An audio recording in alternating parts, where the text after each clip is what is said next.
अगर अल्लाह चाहता तो मर्द और औरत बिल्कुल एक जैसे बना देता। एक जैसा सोचना, एक जैसा महसूस करना, एक जैसा जीना। लेकिन उसने ऐसा नहीं किया। औरत को मुख्तलिफ बनाया गया। लेकिन क्यों? क्या यह सिर्फ एक बायोलॉजिकल डिफरेंस है या इसके पीछे कोई गहरा राज छुपा हुआ है? आज आप वो सच जानने वाले हैं जो ज्यादा लोग कभी समझ ही नहीं पाए। जब अल्लाह ने इंसान को पैदा किया तो उसने सिर्फ एक जिस्म नहीं बनाया, बल्कि एक निजाम बनाया, एक बैलेंस, एक ऐसा सिस्टम जहां हर चीज अपनी जगह परफेक्ट हो। मर्द और औरत, दो मुख्तलिफ हस्तियां, लेकिन एक ही सिस्टम का हिस्सा। मगर सवाल यह है, अगर दोनों इंसान हैं तो फिर इतना फर्क क्यों? औरत ज्यादा इमोशनल क्यों होती है? मर्द ज्यादा सख्त क्यों होता है? औरत को रहमत का मरकज क्यों बनाया गया? यह सब इत्तेफाक नहीं है। जरा सोचिए, औरत रो देती है छोटी सी बात पर भी। मर्द अक्सर अपने जज्बात छुपा लेता है। औरत एक बचाए के लिए अपनी नींद, अपनी ख्वाहिशात, सब कुछ कुर्बान कर देती है। मर्द ज्यादातर जिम्मेदारी और हिफाजत का बोझ उठाता है।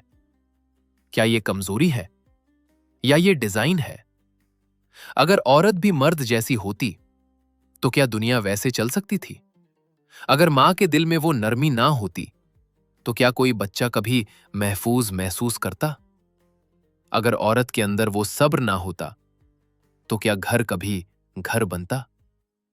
यहां से कहानी शुरू होती है। रिवायत बताती है कि जब अल्लाह ने आदम अलैहिस्सलाम को पैदा किया तो वो अकेले थे। जन्नत में सब कुछ था, लेकिन फिर भी एक कमी थी। और फिर अल्लाह ने हवा को पैदा किया। लेकिन एक अजीब बात, हव्वा को मिट्टी से सीधा नहीं बनाया गया, बल्कि आदम अलैहिस्सलाम से बनाया गया, उनकी पसली से। यह सिर्फ एक फिजिकल बात नहीं थी, यह एक पैगाम था। औरत को दिल के करीब बनाया गया, पसली के पास, जहां से दिल महफूज होता है। यह इशारा था कि औरत सिर्फ एक इंसान नहीं, बल्कि मोहब्बत का मरकज है, रहमत का मरकज है। और यहां एक और गहरी बात समझने वाली है। पसली सीधी नहीं होती, उसमें हल्का सा झुकाव होता है, और इसी झुकाव में उसकी खूबसूरती होती है। अगर आप उसे सीधा करने की कोशिश करें तो वो टूट जाती है। यानी औरत को उसकी फितरत के साथ एक्सेप्ट करना जरूरी है, उसे बदलने की नहीं, समझने की जरूरत है।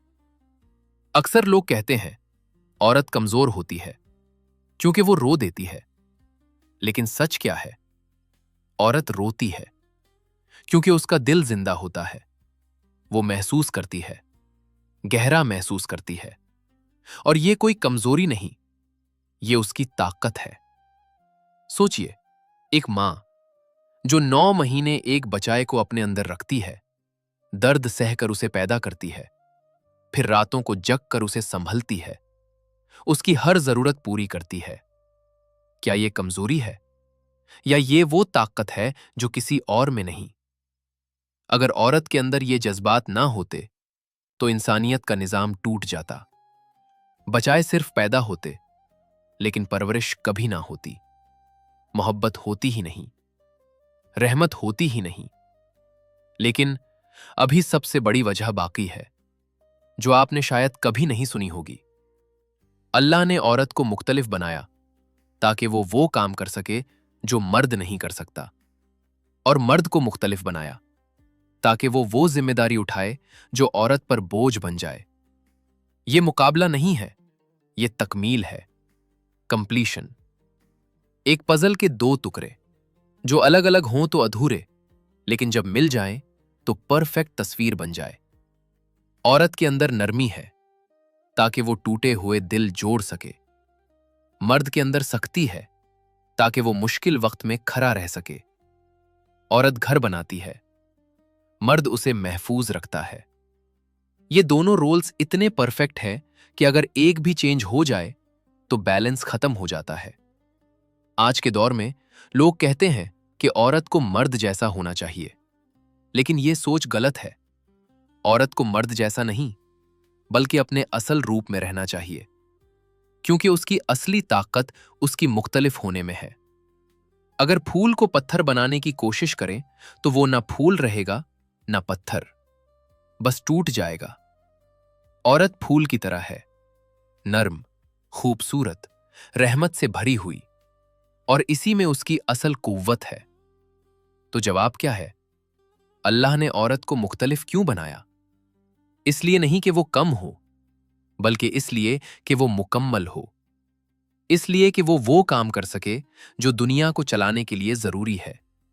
इसलिए कि वो रहमत बन सके, मोहब्बत बन सके, सकून बन सके। औरत कमजोर नहीं होती।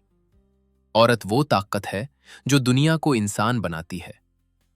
अगर आपने आज कुछ नया सीखा तो इस वीडियो को शेयर करें, ताकि और लोग भी इस हकीकत को समझ सके। और अगर आप ऐसी और गहरी और दिल को छू लेने वाली कहानियां देखना चाहते हैं तो चैनल को सब्सक्राइब करें, क्योंकि यहां सिर्फ कहानियां नहीं, हकीकत बताई जाती है।